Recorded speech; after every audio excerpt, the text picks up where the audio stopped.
عزیز دوستوں، بزرگوں اور بھائیوں، ہماری زندگی کے اندر ایک اہم پہلو جس سے ہم بڑی تکلیف کا شکار ہو جاتے ہیں وہ ہوتا ہے لوگوں کا باتیں کرنا۔ لوگ ایک دوسرے کے بارے میں تبصرہ کرتے ہیں، گفتگو کرتے ہیں۔ اگرچہ اسلام نے اسے بڑا ناپسند کیا اور غیبت کو زنا سے زیادہ بدتر قرار دیا، لیکن معاذ اللہ ثم معاذ اللہ لوگ پھر بھی اس اخلاقی کمزوری کا شکار ہو جاتے ہیں اور لوگوں کے بارے میں گفتگو کرتے ہیں۔ پھر لوگوں کی وہ باتیں جب ہم تک پہنچتی ہیں، جس کے بارے میں بات کی جا رہی ہوتی ہے، جب اس تک پہنچتی ہے تو وہ شخص بڑی اذیت کا شکار ہو جاتا ہے۔ وہ ذہنی تکلیف میں بھی آتا ہے، کرب میں بھی مبتلا ہوتا ہے، اور بعض اوقات خدا معاف فرمائے تو بعض لوگوں میں مایوسی بھی پھیل جاتی ہے۔ آپ قرآن مجید فرقان حمید کو دیکھیں تو اللہ تعالیٰ نے قرآن مجید میں فرمایا کہ وَإِذَا قِيلَ لَهُمْ آمِنُوا كَمَا آمَنَ النَّاسُ، جب منافقین سے کہا جائے کہ اس طرح ایمان لاؤ جس طرح کے باقی لوگ ایمان لائے ہیں، یعنی صحابہ کرام، قالوا تو وہ کہتے ہیں انؤمن کما آمن السفہاء، ہم اس طرح ایمان لے آئیں جس طرح معاذ اللہ یہ بیوقوف ایمان لائے، ان کی طرح ایمان لے آئیں۔ الا انہم هم السفہاء، اللہ فرماتے ہیں خبردار ہو جاؤ یہی بیوقوف ہیں، ولکن لا یعلمون، لیکن یہ جانتے نہیں، انہیں اس بات کی خبر ان لوگوں کو جو کائنات کے بہترین لوگ ہیں زمین پر، انبیاء کے بعد صحابہ، ان کو لوگوں نے بیوقوف کہہ دیا، باتیں کر دی۔ آپ قرآن مجید دیکھیے سورہ قلم کے اندر اللہ تبارک و تعالی نے اس بات کا بھی جواب ارشاد فرمایا ہے، جب لوگوں نے کہا تھا کہ معاذ اللہ حضور تو مجنون ہے، تو اللہ نے فرمایا محبوب آپ رب کے فضل سے مجنون نہیں ہیں، بلکہ اللہ نے آپ کو خلق عظیم کا مالک بنایا ہے۔ وَإِنَّكَ لَعَلَىٰ خُلُقٍ عَظِيمٍ، لوگ بات کرتے ہیں اور کر جاتے ہیں اور شوق رکھتے ہیں تبصرہ کرنے کا۔ تو میں نے بہت سارے لوگ ایسے زندگی میں دیکھے ہیں جو لوگوں کی باتوں کی وجہ سے اذیت میں آ گئے، تکلیف کا شکار ہو گئے۔ اور میں اور آپ تو کسی کھاتے میں نہیں، حضرت ابوبکر صدیق رضی اللہ تعالیٰ عنہ جیسے لوگ، افضل البشر بعد الانبیاء بالتحقیق حضرت صدیق اکبر۔ آپ قرآن مجید 30ویں پارے کی تلاوت میں یہ بات دیکھیں گے کہ جب حضرت ابوبکر صدیق نے غریب غلاموں کو خرید کر آزاد کرنا شروع کیا، حضرت بلال حبشی کو، حضرت عامر بن فہیرہ کو اور کچھ غلاموں کو خرید کر آزاد کیا، تو لوگ کہنے لگے کہ یہ بلال نے کبھی کوئی احسان کیا ہوگا ابو بکر پر، تبھی تو خرید کے آزاد کیا ہے، ورنہ کیا ضرورت تھی اتنے پیسے لگانے کی، کوئی تو بات ہوگی۔ اللہ تعالیٰ نے اس کا بھی قرآن مجید میں اعلان فرمایا ابو بکر نے جو کیا ہے رب کی رضا کے لیے کیا ہے۔ تو گفتگو کرنا، بات کرنا، لوگوں کا اتنا یہ خطرناک مزاج ہے، ایک جملہ کہہ کے لوگ سائڈ پہ ہو جاتے ہیں، بندہ بیچارہ ساری رات تڑپتا رہتا ہے، ایک فکرے کا تبصرہ کر کے لوگ کونے میں چھپ جاتے ہیں، اور کسی آدمی کے لیے وہ اسے سولی پہ لٹکا جاتے ہیں، اپنی زبان کے تیروں سے لوگ پریشان کرتے ہیں۔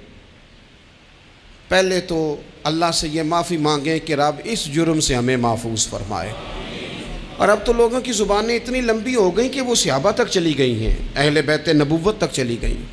اتنی لمبی زبانیں کھول کے لوگوں نے صحابہ کے بارے میں باتیں کی، باتیں ہو رہی ہیں۔ لوگ جن کو دبانا چاہتے تھے، آج نہیں صوفیاء کی مخالفت شروع ہوئی، ان کے زمانے میں بھی ہوئی،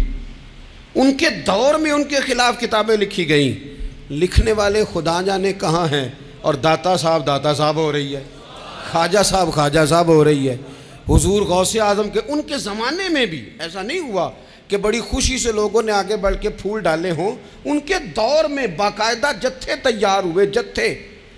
اور پورا کام کیا گیا۔ اور ویسے بھی اگر کوئی شخص آپ کا مخالف ہی نہیں ہے تو پھر آپ کو چمکنے کا مزہ کیسے آئے گا؟ کوئی تو مخالف ہو نا، کوئی تو ہو نا جو کوئی بات کرے۔ دیکھیں نا، اگر اندھیرا نہ ہو، رات نہ ہو، تو بلب کی کوئی اہمیت رہ جائے گی؟ یہ چمکتا ہی تب ہے جب اندھیرا زیادہ ہوتا ہے۔ ہم کہتے ہیں اندھیرا ہو گیا، اور بھائی تجھے چمکنے کا موقع دیا ہے اندھیرے نے، تجھے اس نے عروج دیا، تندی باد مخالف سے نہ گھبرا اے عقاب، یہ تو چلتی ہے تجھے اونچا اڑانے کے لیے، تو باتوں سے پریشان نہ ہو۔ میں نے کہا کہ اگر آپ باتوں کا پہاڑ بنا کے اوپر سوار ہو جائیں گے نا تو قد اونچا کریں گی باتیں، جو بندہ ڈسکس ہونے لگ جاتا ہے وہی تو مشہور ہوتا ہے، اسی کی تو بات ہوتی ہے۔ دیکھیں کیا ہوتا تھا بھلا مکے میں، کوئی بندہ باہر سے آتا تو ابو جہل اسے کھڑا کر کے کہتا حضور کے پاس نہ جانا، تو کہتا پتہ تو کروں بھلا نبی پاک کے پاس کیا ہے، پتہ تو کروں بھلا حضور کے پاس کیا ہے۔ تو جن سے تعارف نہیں ہونا تھا وہ بھی تعارف کرا رہے تھے رسول پاک کا۔ تو اس لیے باتوں سے گھبرا جانا، ہاں ایک بات ہمیں کتاب و سنت میں ملتی ہے، اس پر ضرور غور کریں، تہمت والی جگہ سے بچیں، تہمت کا موقع نہ دیں، مطلب بلا وجہ ہی اپنے لیے بحث کا دروازہ کھولنا یہ درست نہیں ہے۔ اپنے لیے ہم نہ دروازے کھول لیتے ہیں بحث کے، مفت کی بحث ہو رہی ہے، فلانا بھی ڈسکس کر رہا ہے، کچھ چیزیں ایسی ہوتی ہیں جو سب کی سمجھ کی نہیں ہوتی، وہ سب کے سامنے ڈسکس کرنا ضروری نہیں ہوتا۔ حضرت سیدنا ابو ہریرہ رضی اللہ تعالیٰ عنہ فرمایا کرتے تھے مجھے نبی پاک علیہ السلام نے علم کی 2 تھیلیاں دی ہیں، میں نے ایک کھولی ہے تمہارے سامنے، ایک کھولی ہے، دوسری نہیں کھولوں گا، اس لیے کہ ہر بندے کو بات اس کے ظرف کے مطابق کرنی چاہیے، تو موقع نہ دیں۔ نبی پاک صلی اللہ علیہ وسلم نے فرمایا اس بندے نے اپنی، یہ بخاری میں موجود ہے، فرمایا اس نے اپنی عزت اور اپنی جان کو محفوظ کر لیا جو فتنے والی جگہ سے بچ گیا۔ جہاں تہمت لگ سکتی ہے اس جگہ سے بچیں، جان بوجھ کے لوگوں کو موقع نہ دیں باتیں کرنے کا، جان بوجھ کے موقع نہ دیں۔ جامع ترمذی کے اندر حدیث موجود ہے، حضرت سیدنا عمر فاروق رضی اللہ تعالیٰ عنہ نے ایک موقع پر اجازت مانگی تھی نبی پاک صلی اللہ علیہ وسلم سے، عرض کیا یا رسول اللہ صلی اللہ علیہ وسلم مجھے آپ اجازت دے دیں، میں عبداللہ بن ابی سلول کی گردن اڑا دوں، یہ منافق بار بار آڑے آتا ہے، بار بار تکلیف دیتا ہے، آپ مجھے اجازت دیں میں اسے قتل کر دوں۔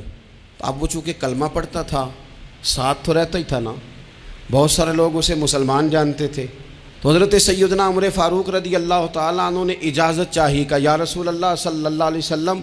اگر آپ مجھے اجازت دے دیں، یہ ترمذی میں موجود ہے، یعنی آپ اس جگہ سے بچیں جہاں تہمت لگ سکتی ہے، جہاں بلا وجہ کسی شخص کو شر پھیلانے کا موقع مل سکتا ہے۔ یا رسول اللہ مجھے اجازت دے میں عبداللہ بن ابی سلول کی گردن اڑا دوں، تو نبی پاک صلی اللہ علیہ وسلم نے فرمایا کہ عمر اگر میں تمہیں ایسا کرنے کی اجازت دوں گا تو لوگ کہیں گے کہ وہ اپنے قریبیوں کو انہوں نے مروانا شروع کر دیا ہے، ساتھ والوں کو ہی مروانا شروع، لوگ تو اسے مسلمان سمجھتے ہیں تہمت والی جگہ سے۔ بلکہ بخاری شریف میں اسی طرز کا ایک اور پیغام بھی ہمارے لیے موجود ہے۔ یہ جو حرم شریف آج ہمارے سامنے ہے نا، بیت اللہ شریف، اس میں ایک پیچھے مقام ہے جس کو حتیم کہا جاتا ہے، یہ خانہ کعبہ کا حصہ ہے۔ حضور صلی اللہ علیہ وسلم کے اعلان نبوت سے پہلے جب قریش مکہ نے اسے تعمیر کیا نا دوبارہ سے، تو انہوں نے چندے کا کوئی اس طرح کا مزاج بنایا تھا کہ اس بندے سے پیسے لینے ہیں جس کے بالکل ہی جائز ہوں۔ اس ترتیب سے انہوں نے خانہ کعبہ کی تعمیر کی کہ پھر وہ ساری تعمیر نہ کر سکے، حتیم باہر رہ گیا۔ تو نبی پاک صلی اللہ علیہ وسلم نے ایک دن فرمایا، بخاری میں موجود ہے، حضور فرمانے لگے عائشہ اگر تمہاری قوم جاہلیت کے قریب نہ ہوتی، کیونکہ ابھی قریب جاہلیت چھوٹی ہے نا، ابھی لوگوں نے کلمہ پڑھنا شروع کیا ہے، فرمایا اگر یہ جاہلیت کے قریب نہ ہوتے تو میں کعبے کو انہی بنیادوں پر دوبارہ بنا دیتا جن بنیادوں پر حضرت ابراہیم علیہ السلام نے بنایا تھا، لیکن چونکہ یہ جاہلیت کے قریب ہیں، ان کی سمجھ میں چیز نہیں آئے گی، یہ شک میں پڑ جائیں گے، پریشان ہو جائیں گے، لہذا میں یہ کام نہیں کرتا۔ بہت ساری چیزیں ایسی ہیں کہ جن کی وجہ سے بعض سادہ لوگ ابہام کا شکار ہوتے ہیں، ابہام کا۔ ہمارے علماء نے اس طرح کیا کہ بڑے طے کر کے عقائد کے عنوانات امت تک پہنچائے۔ ہر آدمی ہر شعبے کا اسپیشلسٹ نہیں ہوتا، بہت سارے لوگ باتیں مریض کے سامنے کرنے والی نہیں ہوتی، وہ صرف لواحقین کو بتانے والی ہوتی۔ پھر کچھ لوگ اور آئے جنہوں نے کہا کہ ہم تو ایفیشنسی دکھائیں گے، کچھ خاص ہر بات کھول کر لوگوں کے سامنے رکھیں گے،